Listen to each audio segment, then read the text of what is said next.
Start हो जाए। चलिए आइए, हम लोग का नया चैप्टर है मुगल काल। मुगल काल के बारे में समझने का प्रयास करेंगे। आप लोग शॉर्ट वीडियो बना के दे रहे हैं पूरा पूरा मुगल काल, ठीक ना। और आगे भी इस तरह से वीडियो मिलते रहेगा। देखिए मुगल की उत्पत्ति जो हुआ था, आपको ध्यान दीजिएगा, मुगल की उत्पत्ति हुआ था लैटिन शब्द मोंग नामक शब्द से हुआ था। लैटिन भाषा मोंग नामक शब्द से हुआ था, जिसका शाब्दिक अर्थ होता है बहादुर। शाब्दिक अर्थ होता है बहादुर। मुगल भारत में मुगल सत्ता का संस्थापक माना जाता है, माना जाता है बाबर को। भारत में मुगल सत्ता के संस्थापक माना जाता है बाबर को, ठीक ना। बाबर के बारे में ऐसा कहा जाता है कि वह दो महान रक्तों का मिश्रण था। बाबर दो महान रक्तों का मिश्रण था, जिसमें वह पिता के तरफ से तैमूर का 5वां वंशज के नाम से जाना जाता था। पिता की तरफ से तैमूर का 5वां वंशज के नाम से जाना जाता था, और माता की तरफ से चंगेज खां के 14वां वंशज के नाम से जाना जाता था। चंगेज खां के 14वां वंशज के नाम से जाना जाता था, ठीक ना। अब बाबर के बारे में आया तो बाबर के पूरा इतिहास देख लेते हैं कि उसका नाम क्या था, दादा का नाम क्या था, माता का नाम क्या था। तो यहाँ पर देखिए हम लिख दिए हैं, ठीक है ना, कि बाबर का जन्म कब हुआ था। तो बाबर का जन्म हुआ था 14 फरवरी 1483 ईस्वी में, 1483 ईस्वी में, ठीक ना। स्थान कहेगा तब फरगना, जो वर्तमान में उज्बेकिस्तान में पड़ता है।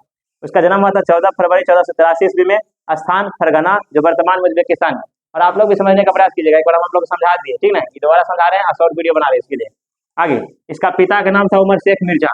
इसका पिता का नाम उमर शेख मिर्जा था, जो फरगना के शासक थे, फरगना के शासक थे। वहीं अगर माता का नाम कहेगा तो देखिए इसको पढ़ने में थोड़ा सा दिक्कत होगा, ऐसा पड़ेगा, कुतलुग निगार, कुतलुग निगार। वहीं दादा का नाम कहेगा तो सुल्तान अबुसेद, सुल्तान अबुसेद। और दादे का नाम था एहसान दौलत बेग, एहसान दौलत बेग, ठीक ना। एहसान दौलत बेग उसको काफी हद तक सपोर्ट करते थे बाबर को, ठीक ना, शासक बनने के लिए। वहीं कहेगा कि इसका गुरु का नाम है, इसका गुरु का नाम था अब्दुल्ला अहरारी। बाबर के गुरु का नाम था अब्दुल्ला अहरारी, ठीक ना। यह मात्र 11 वर्ष की उम्र में फरगना के शासक बन गए, ठीक ना, क्योंकि 1494 ईस्वी में इसका पिताजी का निधन हो गया था, मृत्यु हो गया था। उस समय ये अर्थव्यस्त थे और मात्र 11 वर्ष की उम्र में यह फरगना के शासक बन गए थे। जब फरगना के गद्दी पर उन्होंने बैठा तो उस समय देखा कि मध्य एशिया में सब आपस में लड़ रहे हैं, लड़ झगड़ रहे हैं। इसके बावजूद भी इन्होंने युद्ध करने का प्रयास किया और युद्ध किया भी, लेकिन शुरुआत में इसे हार के सामना करना पड़ा। बाद में इन्होंने एक युद्ध लड़ा था जिसका नाम था 1501 ईस्वी में, एक युद्ध लड़े थे जिसका नाम था सर ए पुल का युद्ध, सर ए पुल का युद्ध। सर ए पुल का युद्ध पूछे कब हुआ है, 1501 ईस्वी में। किसके किसके बीच हुआ है, तो बाबर और सेवानी खा उज्बेक के साथ हुआ। बाबर और सेवानी खा उज्बेक के साथ हुआ, जिसमें बाबर की हार हुई है और सेवानी खा उज्बेक की जीत हुई, ठीक है।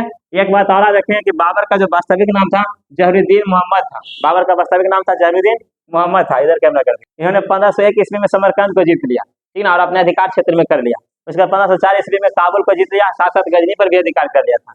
आगे चल के 1507 ईस्वी में एक उपाधि धारण किया था, जिसे कहते थे बादशाह उपाधि धारण किया था।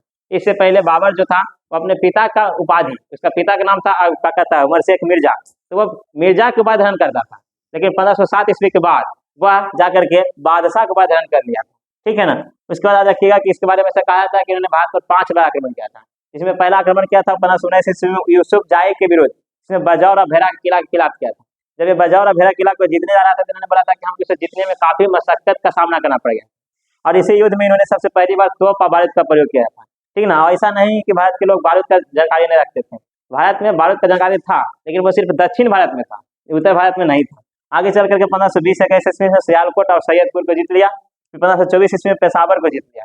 जब 1524 ईस्वी में पेशावर को जीत लिया तो वहाँ के कहता है कि वहीं के कुछ शासक थे, सिराना सांगा, आलम खान लोधी और दौलत खान लोधी ने इसे भारत आने के लिए न्योता दिया, जिसे सहज वो स्वीकार कर लिया और भारत आया। और भारत आकर के पहली बार एक युद्ध लड़ता, जिसे हम पानीपत का प्रथम युद्ध के नाम से जानते हैं, ठीक। अब बाकी आगे बढ़ाएं।